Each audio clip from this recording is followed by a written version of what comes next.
tu es tout pour moi. Moi, je n'ai personne derrière moi, je n'ai personne devant moi. Tu es tout pour moi.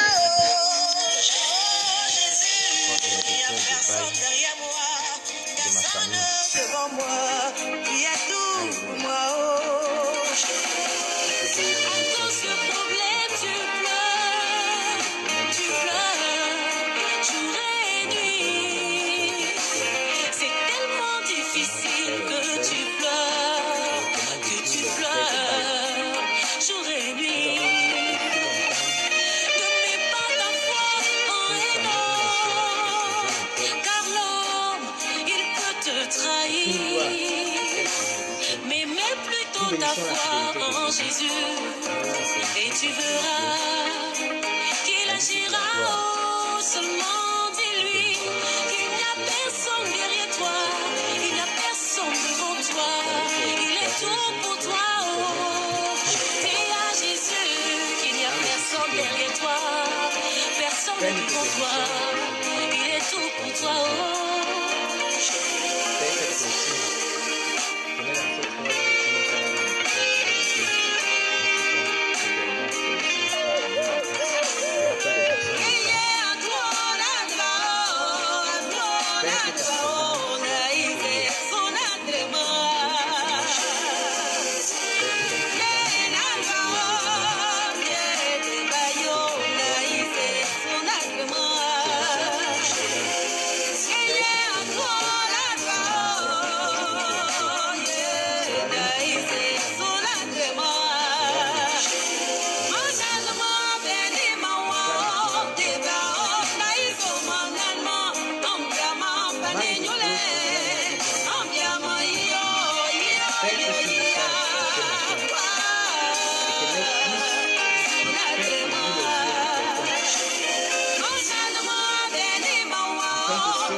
Jésus, nous avons vu comment bâtir des hôtels. Nous avons parlé hier que seul un hôtel peut détruire un autre hôtel. Nous avons vu que en tant que chrétiens, nous devons posséder des hôtels, un hôtel interne et des hôtels externes. Alléluia. Ce matin, nous allons parler de quelque chose un peu plus délicat, le mystère du sang. Amen. Nous allons parler du mystère du sang, un mystère très dangereux. Comment les hôtels peuvent détruire et annuler complètement la prophétie d'un chrétien. Nous allons nous rendre compte, il y a plusieurs fois dans la vie, on a prophétisé dans ta vie. Des prophètes sont arrivés, ils ont prophétisé telle chose. Mais il n'y a jamais eu l'accomplissement. Dieu lui-même t'a parlé directement. Il a envoyé un ange dans les songes, dans une vision. Il t'a dit, je vais faire telle chose dans ta vie en telle période. Je te pose la question chaque jour. À chaque fois que l'Éternel parle, il ne s'accomplit. Ce n'est pas que les prophètes qui ont prophétisé dans ta vie n'avaient pas la parole de l'Éternel dans leur bouche. Il y a parfois les hôtels peuvent détruire même totalement la prophétie d'un chrétien, au point où cela ne s'accomplit jamais. C'est-à-dire, ils détruisent complètement par le mystère du sang. Alléluia. Ça veut dire, un hôtel a la capacité de détruire, annuler, foudroyer la prophétie d'un chrétien. L'Éternel dit, en telle période, je veux faire telle chose. Dieu parle clairement, mais l'autel détruit. Amen, amen. Nous avons dit que les autels sont des plateformes d'adoration très puissantes. On dit, un autel, il peut s'élever dans la vie d'un chrétien. L'Éternel dit, en telle période, tu vas te marier. Mais l'autel te laisse dans le célibat pendant 5 ans. Alors que la parole de l'Éternel a été adressée sur ta vie.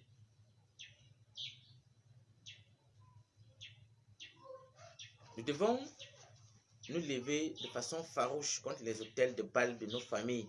Frères, nous devons bâtir des autels. Jésus a dit dans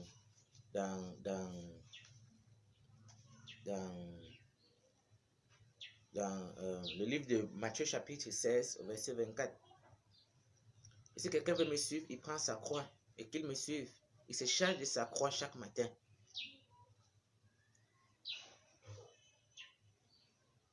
Frère, le christianisme n'est pas le repos. En tant que chrétien, nous sommes dans une guerre acharnée. La Bible dit que Satan ne sommeille ni ne dort. Il cherche qui il va dévorer, frère. Nous devons être des soldats en guerre. Nous avons un seul adversaire et ennemi commun, Satan. Il y a plusieurs chrétiens dont les autels ont avalé les prophéties, dont les autels ont détruit toutes les prophéties. Ça veut dire à chaque fois qu'on prophétise, l'autel sera sûr de détruire. Tu reçois une prophétie aujourd'hui, ça ne s'accomplit jamais.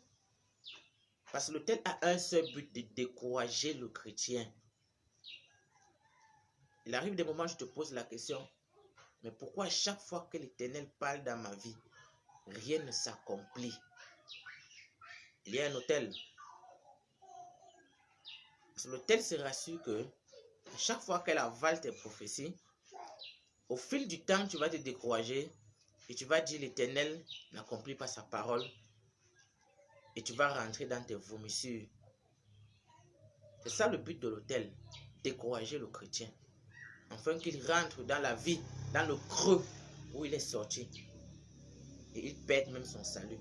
Ou bien d'affliger la vie du chrétien, afin qu'il vive une vie misérable. Mais Dieu nous a appelés à vivre une vie de gloire, frère. Une vie de bonheur. Il n'y a pas de piège dans la maison de Dieu. L'Éternel ne nous appelle pas pour nous piéger. Il dit, je vous ai délivré de la puissance de Satan pour vous envoyer dans le royaume du Fils de mon amour. Dans le royaume de la lumière. Dans le pays où coule le lait et le miel. Mais rappelons-nous bien, lorsque le peuple d'Israël sont arrivés à Canaan, c'était un pays où coulait le lait et le miel. Mais il n'y avait pas seulement le lait et le miel à Canaan, il y avait aussi des géants. Alléluia. Il y avait des géants à Canaan. La Bible dit que lorsque les 12 espions sont arrivés à Canaan, ils ont vu ce pays où coulait le lait et le miel, mais ils ont vu des géants. Et même de nos jours, lorsque l'Éternel t'amène dans ta terre promise, frère, tu trouveras des géants. Il y a des autels que tu dois renverser, sinon tu ne mangeras jamais ce lait et ce miel. À la terre promise, il y a le lait, il y a le miel, mais il y a aussi des géants, frère. Et aussi longtemps que tu ne renverses pas ces géants, ils vont te détruire. Parce que la prophétie d'un chrétien, c'est de manger le lait et le miel de sa terre promise. Mais le but de l'autel, c'est de se placer comme un géant. Et non seulement détruire le chrétien et le pousser à ne jamais accomplir ce que l'Éternel a prédestiné dans sa vie. Ce matin, nous allons voir un passage. 2 Rois, chapitre 3. 2 Rois, chapitre 3. 2 Rois, chapitre 3, à partir du verset 14 au verset 27. 2 Rois, chapitre 3, verset 14, verset 27. Nous allons lire ce passage pour comprendre Comment un autel peut détruire la prophétie d'un chrétien, d'un peuple, même d'une nation? Un seul autel efface toute une prophétie que l'Éternel lui-même a adressée. Par le mystère du sang. Frère, le sang est un mystère. Jesus. Le monde de Cutis, ils ont compris cela. Ils ont compris ces choses avant les chrétiens. Comment l'autel, par le sang, peut détruire la vie du peuple de Dieu, pas des païens, des chrétiens. 2 Rois chapitre 3, verset 14. Et Élisée dit, l'Éternel des armées, devant qui je me tiens, est vivant. Que si je n'avais égard à personne, à la personne de Josaphat, roi de Juda, je ne te regarderai pas, je ne te verrai pas. Et maintenant, amenez-moi un joueur de harpe. Et il arriva comme le joueur de harpe joua, que la main de l'Éternel fut sur Élisée. Et il dit, ainsi parle l'Éternel, qu'on remplisse de feu cette vallée. Car ainsi dit l'Éternel, vous ne verrez pas de vent, et vous ne verrez pas de pluie. De cette vallée sera remplie d'eau, et vous boirez, vous, vos troupeaux et votre bétail. Et cela est peu de choses aux yeux de l'Éternel. Il livrera aussi Moab entre vos mains. Et vous frapperez toutes les villes fortes et toutes les villes principales. Et vous abattrez toutes les bonnes arbres. Et vous boucherez toutes les sources d'eau. Et vous ruinerez avec des pierres toutes les bonnes portions de terre. Et il arriva au matin alors d'offrir l'offrande, que voici les eaux vives du chemin d'Édom, et le pays fut rempli d'eau. Et tout Moab apprit que ces rois étaient montés pour leur faire la guerre.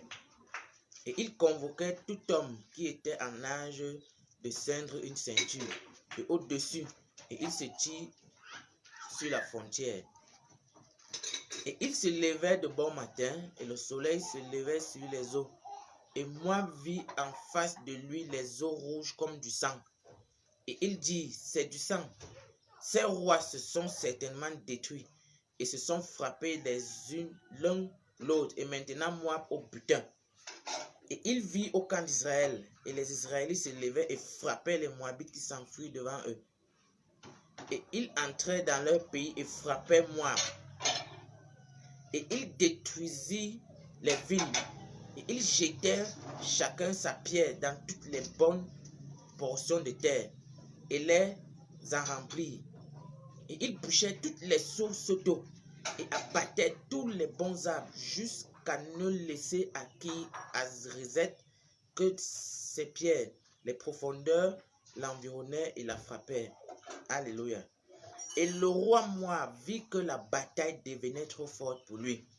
Il prit avec lui 700 hommes, tirant l'épée, pour se frayer un chemin jusqu'au roi d'Édom. Mais il ne put pas.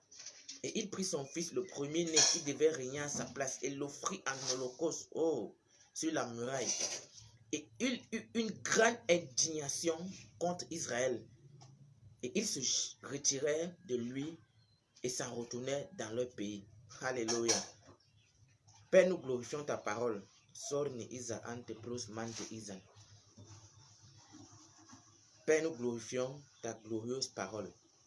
La Bible parle de 3 rois. Le roi d'Édom, le roi Josaphat et le roi d'Israël.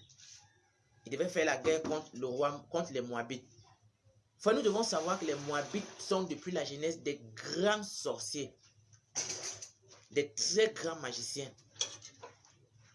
La Bible dit que lorsque Lot eut fait des enfants illicites avec ses filles, il couchait avec ses filles. Parmi des enfants, il y a un qu'on a donné le nom de Moab. Donc les Moabites sortent de cette souche-là. Ce sont des grands pratiquants de la magie, frère. Ils connaissent les ruses sataniques depuis la Genèse. Et la Bible dit que le roi Josaphat, le roi d'Édom et le roi d'Israël devaient faire la guerre contre les Moabites, contre le roi Moab. Ils sont allés voir le prophète Élisée. Alléluia. Élisée était le fils d'Élie. Il portait sur lui le manteau prophétique de son père Élie. Il avait la parole de l'Éternel dans sa bouche. Ils sont allés voir le prophète Élisée à savoir s'il devait gagner la guerre, s'il devait battre le roi Moab. Et la Bible dit que le prophète Élisée, il a demandé qu'on amène un joueur de harpe afin que la parole de l'Éternel soit adressée à lui. Et l'Éternel a dit au prophète Élisée, dis à ces rois qu'ils vont détruire Moab. Frère, au verset 19, nous allons voir. Il dit, et vous frapperez toutes les villes fortes et toutes les villes principales. Et vous abattrez tous les bons arbres. Et vous boucherez toutes les sources d'eau. Et vous ruinerez avec les pieds toutes les bonnes portions de terre. Et il arriva, alléluia. Donc, l'Éternel avait donné une prophétie tangible, frère, à ces trois rois, qu'ils vont détruire Moab, qu'ils vont détruire toutes les villes des Moabites, qu'ils vont posséder tout ce qui se trouvait chez les Moabites. Alléluia. C'était une prophétie authentique, frère. Dieu avait dit à ces trois rois, vous allez gagner la guerre, vous serez vainqueurs, vous allez entrer en possession du pays de Moab, vous allez prendre toutes ces terres. C'était une prophétie réelle. Il y a combien de fois que l'Éternel a prophétisé dans ta vie que tu vas avoir telle ou telle chose? Voici un peuple où l'Éternel lui-même a parlé de la bouche de son prophète. Que allez, je suis derrière. Parce que lorsque l'Éternel parle, vous savez, dans la prophétie, il y a trois dimensions de la prophétie. Il y a trois dimensions. De la même façon qu'il y a trois cieux. Il y a le premier ciel, le ciel où nous voyons le ciel que nous voyons, le ciel visible. Il y a le deuxième ciel, le royaume de Perse. Il y a le troisième ciel où l'apôtre Paul dit, il a été ravi en esprit. Il a évolué au troisième ciel, il a écouté des choses où l'homme ne peut pas écouter. De la même façon, il y a trois dimensions de la prophétie. Il y a la prophétie qui émane de Dieu lui-même. Ça veut dire les prophéties irréversibles. Comme l'Éternel a dit, Satan sera jugé. C'est une prophétie qu'on ne peut pas changer. Ça, c'est une prophétie qui émane du domaine de Dieu. L'Apocalypse, la Bible dit que l'Éternel Jésus revient bientôt. C'est une prophétie réelle, c'est une prophétie qui ne changera jamais. Ça émane du domaine de Dieu. Mais il y a des prophéties du domaine des anges. Lorsque l'Éternel veut bénir un homme, il dit, voici en telle période, à telle date, tu connaîtras une promotion. Il y a un ange qui descend avec la parole de l'Éternel. Et l'ange se rassure que cette prophétie doit s'accomplir. Frère, lorsque la prophétie émane du domaine des anges, et la plupart de nos prophéties émanent du domaine des anges, il y a quelques rares prophéties que l'Éternel adresse à des individus qui émanent de sa souveraineté lui-même. Ça veut dire que Satan ne peut pas passer. Mais la plupart de nos prophéties émanent du domaine des anges. C'est-à-dire Dieu envoie un ange afin de veiller que la prophétie s'accomplisse au temps convenable. Mais l'ange peut être buté par un autel. Lorsque Daniel a prié, Dieu a envoyé un ange. Avec la réponse, la Bible dit que l'ange a été retenu au deuxième ciel par le royaume de Perse. Voici un peuple que l'Éternel avait envoyé avec une prophétie exacte. Les anges étaient descendus du ciel. Accompagnés, parce que lorsque l'Éternel adresse une prophétie dans ta vie, il y a un ange, l'ange de la prophétie, qui est descendu avec cette prophétie. Il se rassure jour et nuit que tu marches vers cette prophétie. Mais un autel peut bloquer l'ange de ta prophétie, frère. Peut freiner cet ange et détruire même la prophétie à jamais. La Bible dit, à partir du verset 24, que lorsque la guerre se déroulait, Israël avait le dessus sur les Moabites. Parce que l'Éternel veille sur l'accomplissement de sa parole. La prophétie se déroulait comme sur des roulettes, frère. Des anges étaient à l'œuvre. Israël battait Moab. Il pillait les villes de Moab. La Bible dit, et il vit au cas d'Israël. Et les Israélites se levaient et frappaient les Moabites qui s'enfuient devant eux. Et ils entraient dans le pays, frappaient Moab. Et ils détruisaient les villes. Ils jetaient chacun sa pierre dans toutes les bonnes portions de terre. Ils bouchaient toutes les sources d'eau. Alléluia. C'était une prophétie qui s'accomplissait, frère. Les anges étaient avec Israël. Ils battaient Moab. Ils prenaient possession de leur territoire. Ils entraient en possession de leur héritage. Tu vas voir, parfois l'Éternel te dit que tu vas enfanter. Dans 3 mois, tu tombes grosse. La prophétie se déroule très bien. Mais à un moment donné, l'enfant disparaît dans ton ventre. Frère, qu'est-ce qui s'est passé? Il y a parfois, tu vois ta prophétie de loin, mais tu n'entres jamais. Plusieurs fois dans nos vies, nous avons vu nos prophéties à distance. Nous avons senti que voici la prophétie va s'accomplir. Mais au moment d'entrer en possession, ça nous échappe. Frère, ce sont des autels.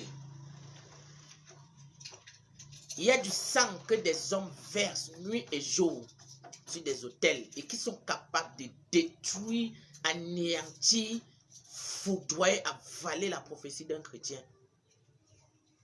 Ça veut dire, tu vois, l'Éternel t'a dit, en telle période, en telle date, tu vas te marier. Tu vois, 3 mois avant, tout se passe bien. Mais dès qu'il manque 1 mois, frère, tu ne comprends plus. Tout se gâte. Tu as vu la prophétie à distance, mais tu n'es pas entré. L'Éternel t'a dit, à telle période, à telle date, tu auras telle promotion. Tu commences à avoir des petites entrées. On te fait des propositions, tu fais l'entretien, on t'appelle pour l'entretien. Tu vois, la prophétie est en train de prendre de l'envol. Mais arrivé au jour de l'entretien, il y a un phénomène bizarre qui se passe. La personne qui te passe l'interview, de façon mystérieuse, se met en colère et te chasse. Frère, ce sont des hôtels. Tu as vu la prophétie, mais tu n'es pas entré. Parce qu'à chaque pays, à chaque Canaan d'un homme, il n'y a pas seulement le lait et le miel, mais il y a aussi des géants. Les géants représentent aussi des hôtels, frère. La Bible dit que lorsque le roi Moab, il a vu qu'il perdait la bataille. My God. C'était un homme tellement spirituel. Lorsqu'on dit spirituel, un spirituel n'est pas seulement... Dans le monde des ténèbres, il y a aussi des spirituels, frère. Lorsqu'on dit spirituel, si quelqu'un dit qu'il est spirituel, ça ne veut pas dire qu'il croit en Dieu. Même le marabout est spirituel. Amen, amen. Même le marabout est spirituel. Un homme spirituel est celui qui tient compte plus du monde invisible que du monde visible. Nous savons que le monde invisible est plus réel que le monde visible. Et le problème de nous chrétiens, nous nous attardons plus sur le monde visible que du monde invisible. Alors que le monde visible tire son existence du monde invisible. Ça veut dire pour dominer le monde visible, il faut en amont contrôler le monde invisible. Et la plupart des occultistes, ils ont compris ça. Ils ne s'attardent pas sur les choses visibles. Lorsqu'un homme, raison pour laquelle il y a un adage qui dit qu'un grand homme, c'est celui qui se lève tôt le matin et se couche tard dans la nuit. Pourquoi? Parce que c'est la nuit, dans la plus grande partie des cas, que l'on contrôle le monde invisible. Donc si tu veux avoir une vie épanouie dans le visible, il faut être un homme qui contrôle ou une femme qui contrôle ton monde invisible.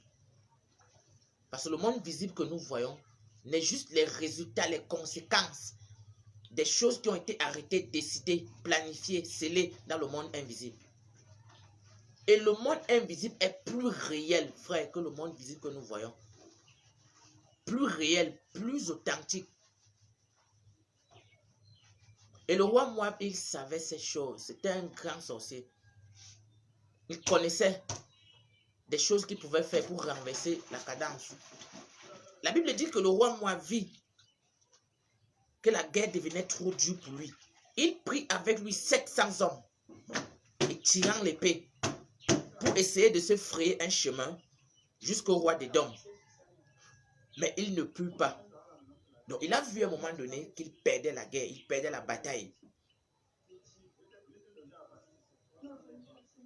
Il a pris 700 hommes, 700 de ses soldats, pour essayer de frayer un chemin afin d'aller frapper le roi d'Édom.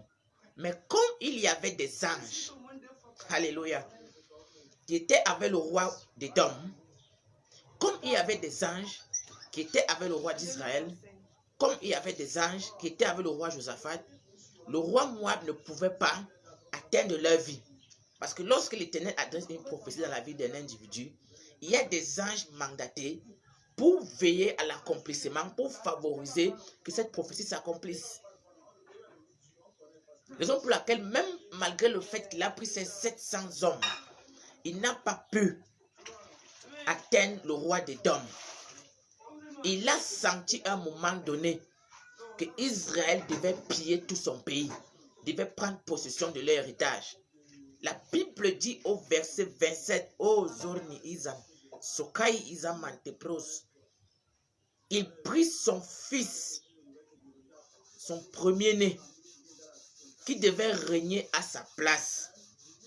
Il l'offrit en holocauste sur la muraille. Oh Jésus. Et il eut une grande indignation contre Israël. Et ils se retiraient de lui et s'en retournaient dans leur pays. My God. Frère, est-ce que quelqu'un m'entend? La Bible dit qu'il a pris son premier-né, celui qui devait régner à sa place. Oh, il a égorgé sa tête sur la muraille. Il a égorgé la tête de son fils aîné sur la muraille. Et lorsqu'il a égorgé son fils sur la muraille, à l'instant T, la Bible dit qu'il eut une grande indignation contre Israël. Et Israël a commencé à faire le recul. Frère, quel est le lien entre le roi Moab qui égorge la tête de son fils et Israël qui fait le retour, le recul? Il y a un mystère qui s'est produit à ce moment. Dès que le roi Moab a sacrifié son fils sur l'autel de sa muraille, tout Israël se sont mis à fuir. Qu'est-ce qui s'est passé? Eux qui étaient en train de piller les Moabites, ils avaient le dessus sur les Moabites. Mais le roi Moab est allé. Il a sacrifié son fils. Il a placé son fils en holocauste. Il a versé le sang de son fils. À l'instant T, il y a eu une grande indignation, un grand trouble. Eux qui pillaient, qui avaient la parole de l'Éternel sur eux, ils ont commencé à prendre la fuite. Frère, les anges qui les accompagnaient les avaient laissés. À l'instant T, tous les anges qui les accompagnaient pour l'accomplissement de leur prophétie ont été bloqués. Parce que lorsque le roi Moab a sacrifié son fils aîné, le sang de son fils, lorsqu'il est tombé sur l'autel de la muraille, a ouvert un vortex, un portail, et des démons sont entrés en scène. Parce que lorsque le sang se verse sur des autels, il y a une catégorie de démons. Des démons sortant des ténèbres du deuxième ciel, du royaume des Perses. Ils sont arrivés et ont bloqué les anges qui accompagnaient le peuple d'Israël. Et la prophétie s'est arrêtée. Israël n'a plus jamais pris possession de leur héritage qui était chez les Moabites. Ils ont vu leur prophétie à distance, mais ils n'ont pas accompli leur prophétie. La prophétie ne disait pas qu'ils devaient juste dominer la guerre. La prophétie disait qu'ils devaient piller tout le pays de Moab. Mais le roi Moab était un grand sorcier. Il connaissait que s'il verse le sang de son fils sur l'autel de la muraille, il a fait un autel avec sa muraille. Il a invoqué ses dieux. Il a égorgé son fils. Frère, dès qu'il a égorgé son fils, la prophétie s'est arrêtée à l'instant immédiat.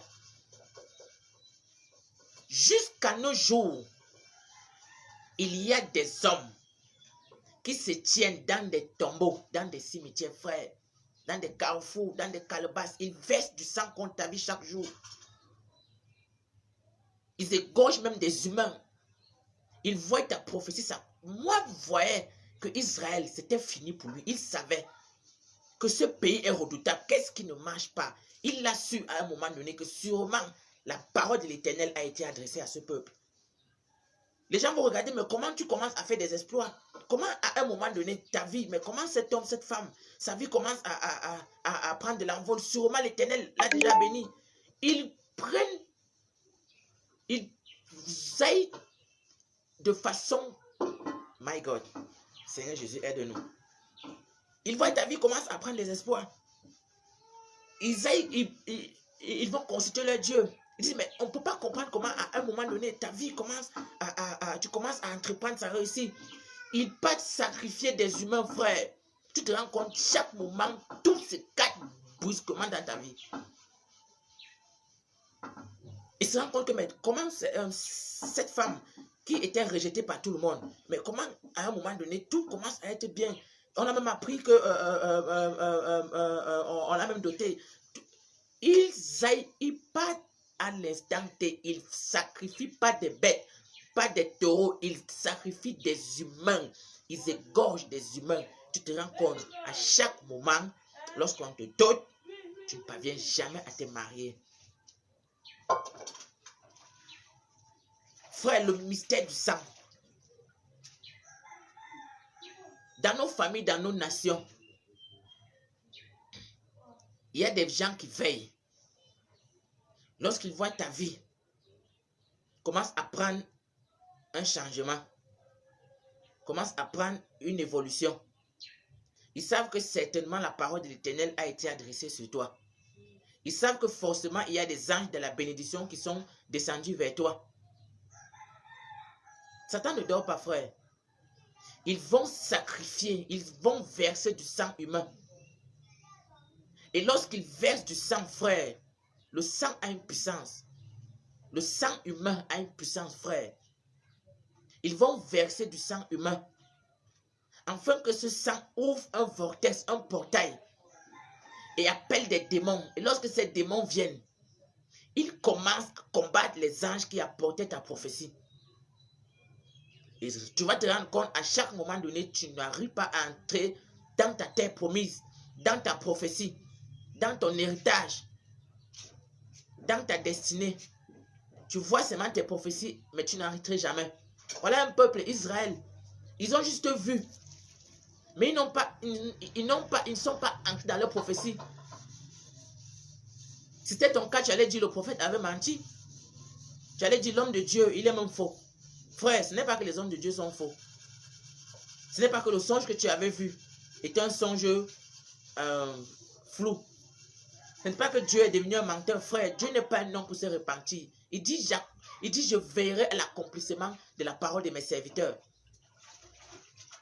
Lorsque la parole de l'Éternel tombe, l'Éternel vient nuit et jour pour l'accomplissement de cette parole. Mais il peut y avoir quelqu'un qui va sur un autel, il verse du sang, frère. Il envoie cette prophétie au champ. Voilà un peuple qui l'Éternel avait mandaté.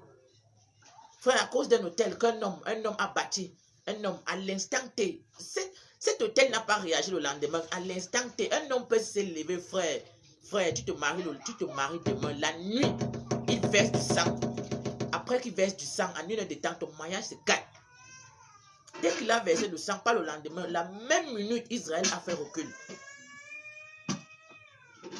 Ce sont des choses que nous vivons dans nos familles, dans nos nations.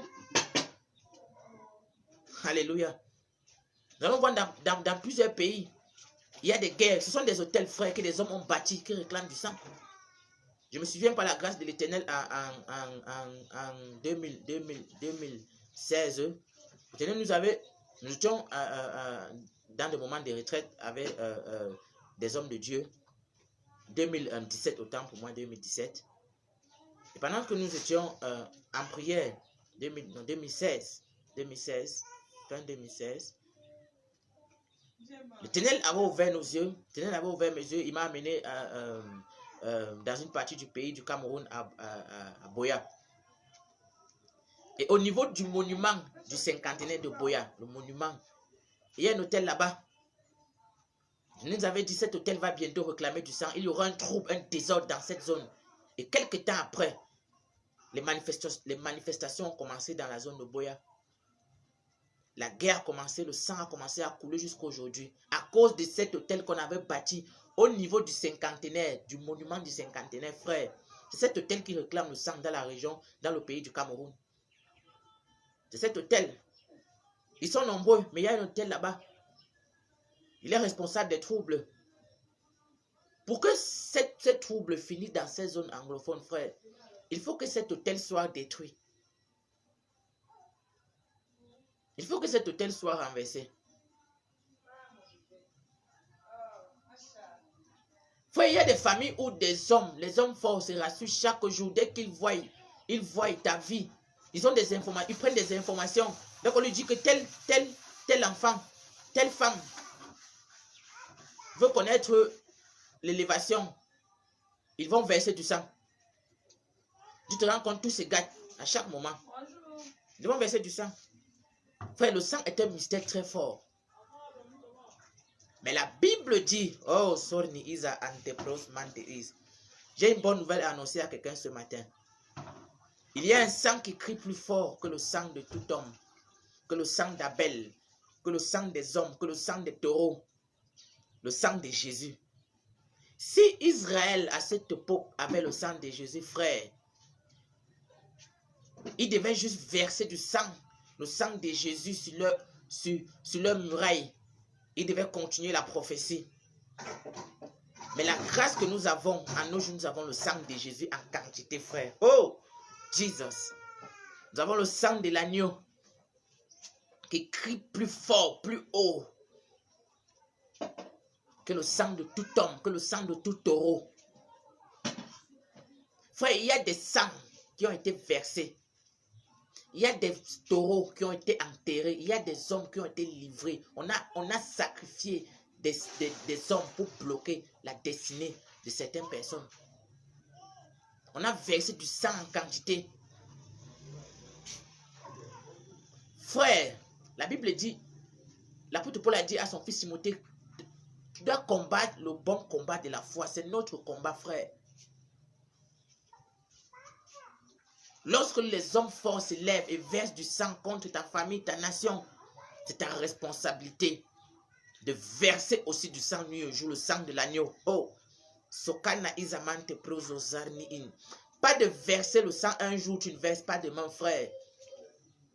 Satan, lui, il a tout son temps, il est patient, frère. Il n'a pas de problème. Nous avons vu comment bâtir des hôtels. Nous avons vu comment bâtir des hôtels afin de combattre des hôtels sataniques. Frère, à partir de ce jour, oh Zorni, il y a des moments intimes. Tu vas prendre 1h30. Tu vas sur ton hôtel. Il y a des sangs qui ont été versés, des sangs d'humains, des sangs ils sont même arrivés au point où ils ne versent plus de sang des animaux, frère. Ils égorgent des humains vivants.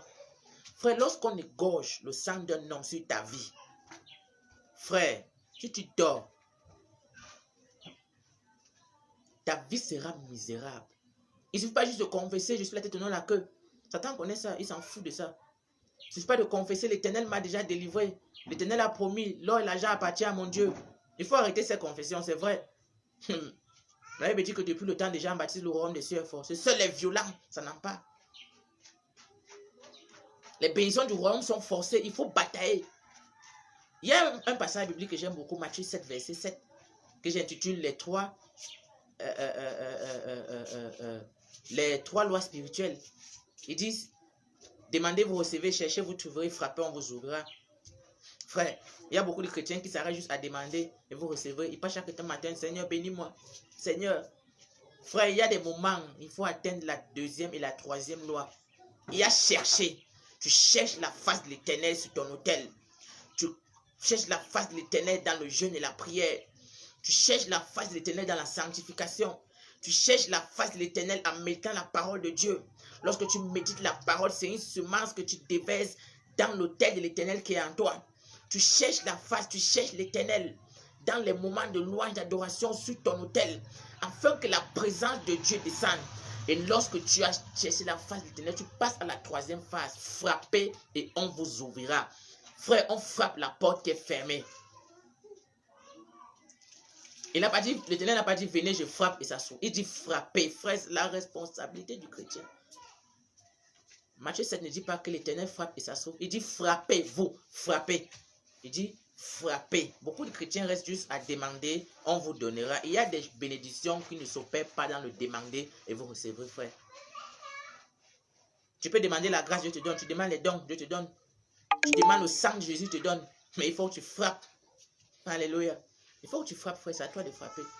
L'Éternel a dit à Jérémie, j'étais utilisé comme un marteau pour frapper des nations. Mais comment l'Éternel peut dire?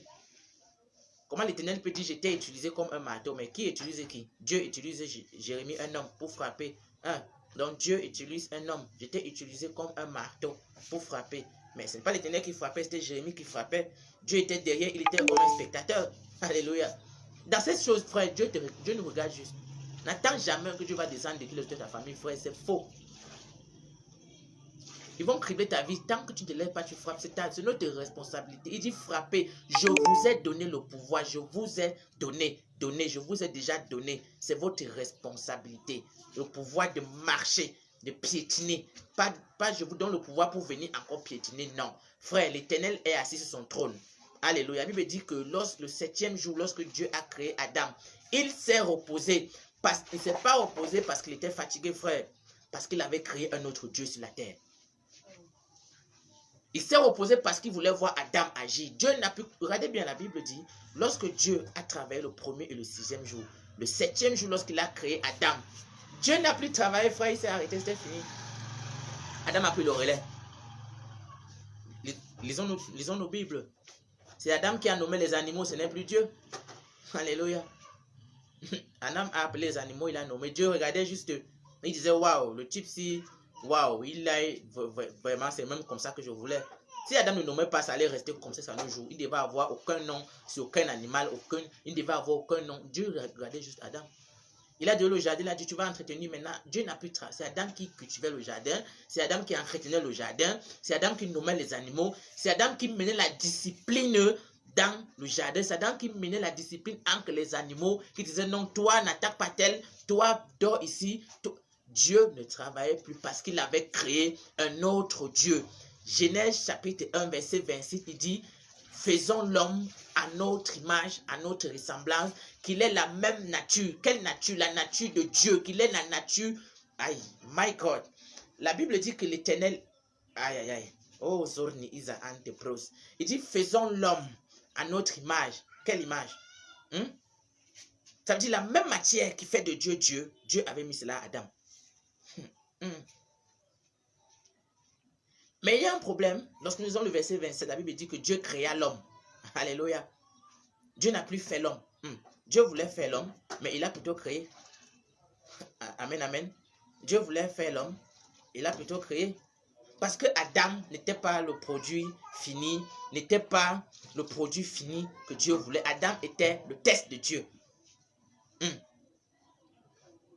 Mais Jésus est venu comme l'homme fait. Et l'Éternel a dit, comme l'Éternel m'a envoyé, Jésus a dit, comme l'Éternel m'a envoyé, je vous envoie. Comme des hommes faits, comme des dieux sur la terre. Frère, c'est à notre responsabilité. L'Éternel au ciel te regarde, toi chrétien, parce que tu es un Dieu sur la terre. Dans le Psaume 82, il dit, vous êtes des dieux, fils du Très-Haut, mais vous mourrez comme des simples hommes. Pourquoi? Nous sommes des dieux sur la terre. Je peux choquer quelqu'un, frère, c'est une vérité. Les temps sont arrivés, on ne va plus dire aux chrétiens, non, tu dois... Le christianisme n'est pas un lieu où on vient pleurer, bénédiction, pleurer. Non, frère, c'est un lieu où des dieux siègent. Aïe, my God. Nous sommes des fils de Dieu. Nous avons les esprits des dieux saints, frère. Nous devons dominer la terre dans l'invisible, frère. La destinée du monde appartient aux chrétiens, à nous. La Bible dit la libération et les libérateurs monteront sur la montagne de Sion, Actes chapitre 17. La terre tout entière attend la révélation, la manifestation des fils de Dieu. Nous sommes des Elohim, des dieux avec petit des frères. Des Elohim. Par la grâce de Dieu, nous allons faire un enseignement, à savoir le retour des Elohim. Frère, nous sommes des Elohim sur la terre. Nous devons détruire des autels qui ont été dressés dans nos familles, qui ont été dressés dans nos nations. L'Éternel dit, je cherche un homme pour se tenir il cherche un homme pour se tenir à la brèche et pour intercéder, pour détruire. Un homme qu'il a fait de lui Dieu. Frère, nous sommes des dieux sur la terre, des dominateurs. L'église n'est pas un rassemblement un rassemblement où chacun vient exprimer ses problèmes. Mais c'est l'assemblée, c'est le siège des dieux. C'est l'assemblée générale où les dieux siègent, où les fils de Dieu, les Elohim siègent. Frère, on va prier ce matin. Sorni isa ante pros osparna isan. Sornai usana sopana ismante pros. L'apôtre Pierre a dit, nous sommes participants à la nature divine. tel il est, tel nous sommes. L'Éternel Jésus a dit, Père, je leur donne la gloire que tu m'as donnée, je les ai donnée, afin qu'ils deviennent un comme moi. Oh, Zorni, Sparna Izan. C'est à nous de faire le rêve. L'Éternel a fait pour tout. Il a dit, je vous donne le pouvoir, c'est fini, j'ai fini. Nous sommes les derniers Adam. Et le monde, nous devons... Frère, ce matin, nous allons prier, frère. Nous allons détruire les sangs humains qui ont été versés sur nos vies, sur nos pays, sur nos nations, sur nos destinées.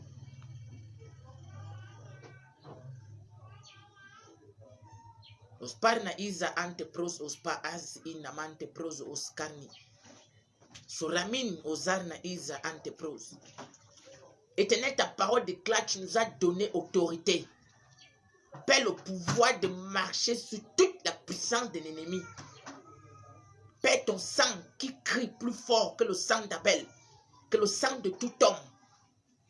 Père, que tout endroit, Éternel, que des autels ont été bâtis.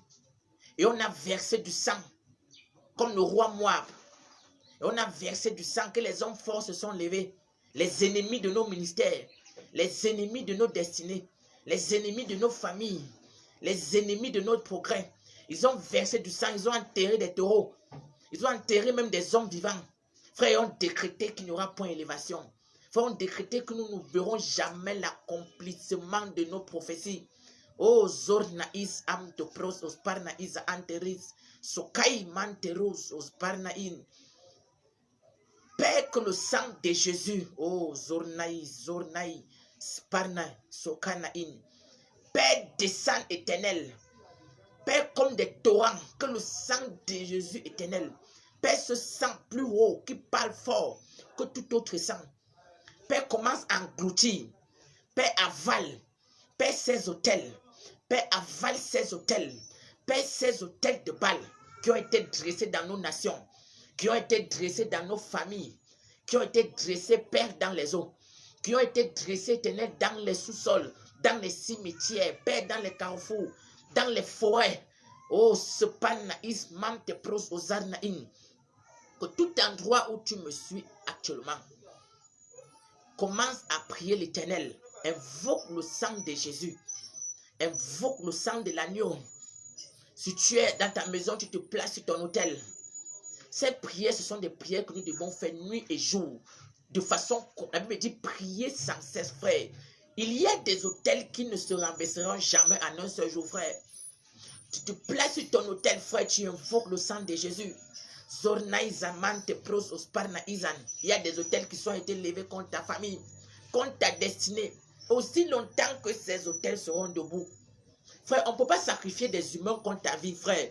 Tu te dis, c'est une affaire juste d'une confession, je suis un enfant de Dieu, ça ne marche pas. Ça ne marche pas. Père, que ton sang éternel, Père, détruit tout autel. Père, dans nos vies, Père, dans nos nations, Père, que les autels qui réclament le sang dans cette nation, Père, la nation du Cameroun, Père, ces autels qui ont été dressés dans les zones anglophones, Père, que ton sang éternel, Père, engloutisse ces autels, que ton sang avale ces autels, que ton sang détruise ces autels, que ton sang détruise ces autels. Sornaïs mante pros osparnaïs anam, sokai mante pros osa antem. Père, que tout autel qui a bloqué les anges de nos prophéties, oh Zorni Isa ante pros manteris, tout autel qui a enchaîné les anges de nos prophéties, Père, que ton sang adorable, Père, les déchaîne. Père, que ton sang déchaîne les anges de nos prophéties, que ton sang déchaîne, Père, les anges de bénédiction de nos vies, les anges d'élévation de nos ministères, les anges de percée de nos ministères, les anges éternels de gloire de nos familles. Soramin osparna isa ante pros manteus. Père, que ton sang éternel engloutisse, Père, tous les autels éternels qui ont été levés, Père, contre nos vies. Père, que ton sang détruise. Oh, Zarna isa ante pros manteros. Sokai.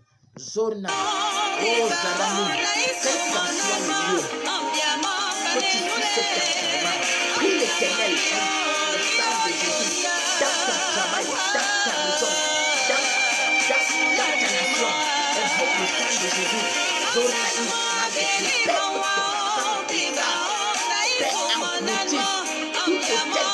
lui. Que les enfants de notre famille, tous sans sacrifice, Père, quel qu'en soit le nombre de sang qu'ils ont versé, et on décrété qu'il n'y a point d'élévation dans nos vies, il n'y a pas de bénédiction. Père, nous annulons cet hôtel. Père, que ton sang est abouti. Ton naïzana, oh Zanani, oh Spenaïza, oh Skanaïza, Père, que ton sang abouti. Père, que ton sang abouti. Père, que ton sang abouti. Zarim, Espana, oh Anterebo, Mante Zana Iza Anterebo, Zorabanterebos, Manteris, So Kanamin, Mante, prie à l'éternel, prie à l'éternel, prie à l'éternel, crie le sang de Jésus. Crie le sang qui parle fort, plus le sang qu'ils ont versé contre ton ministère, contre ta famille, contre ta vie, contre ta nation. Père, que les sangs qui ont été versés, Seigneur, dans cette nation, Père, que ton sang engloutisse, que des autels sur lesquels on a sacrifié des humains par milliers et on a décrété la guerre dans cette nation. Père, que ton sang engloutisse sur terre, Seigneur. Père, que ton sang avale ces autels, que ton sang avale ces autels. Soramin, Soraïza. Sokana ina montoro bros e sarna izaman te bros peo sorna izaman. Alléluia, alléluia, alléluia, alléluia, alléluia. Nous devons prier nuit et jour contre les autels, frères. C'est notre responsabilité.